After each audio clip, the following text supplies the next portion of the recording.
Mi nombre es Roximar Figueroa y yo les voy a hablar acerca de la evolución de la medicina en Venezuela. Primero empecemos con la creación de la Academia Nacional de Medicina.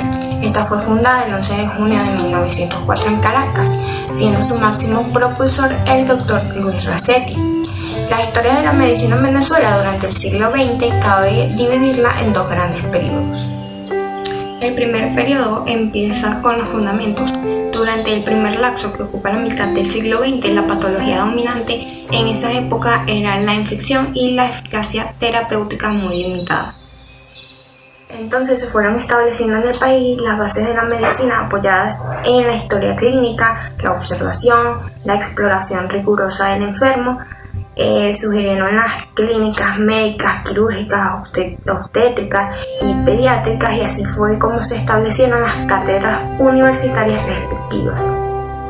Entonces puede decirse que este primer periodo se había asentado las bases de la medicina en el país, que se caracterizaba por el enfoque etiológico, la aplicación del método anatomoclínico y la intervención fisiopatológica de la enfermedad.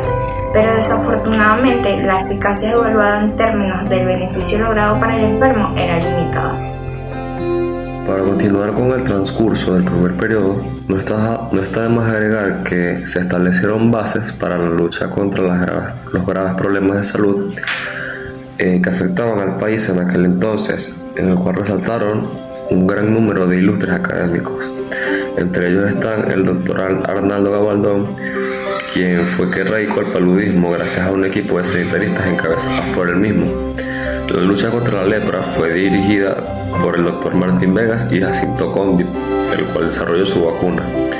Las investigaciones realizadas del mal de Chagas por el doctor Enrique Tejeras condujeron al reconocimiento en el medio venezolano.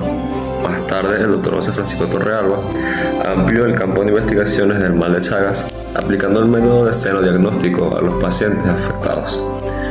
La erradicación de la viruela fue posible en Venezuela en 1956, gracias a la labor del doctor Darío Curiel. El doctor José Odali Carbonell fue reconocido por el mal de Chagas al hacer un ensayo de un tratamiento para la psoriasis. Y para concluir con el primer periodo, el doctor José Ignacio Baldó desempeñó la lucha contra la tuberculosis, donde logra su erradicación en el año 1957. El segundo periodo es la eficacia, que abarca la mitad del siglo XX hasta el presente y presenta algunas características como lo son los logros y los retos.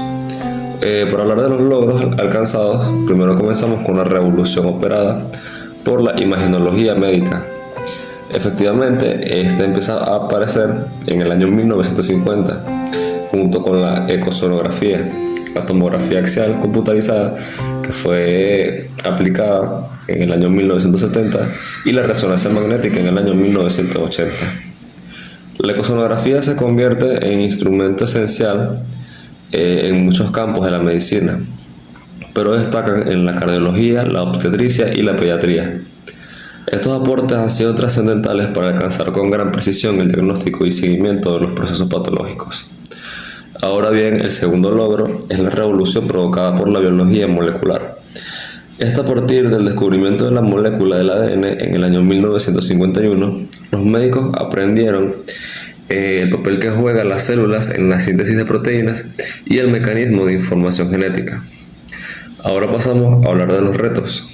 Está la seguridad social y la medicina familiar, cuya efectividad alcanzada por el rápido progreso provocado por la medicina científica y tecnológica debe verterse hacia la sociedad dentro del marco de un sistema de seguridad social que permita la aplicación eficiente de esos avances, a sabiendas de que ese progreso tiende cada vez a ser más costoso, lo cual se augura el aumento creciente de los diferentes usuarios.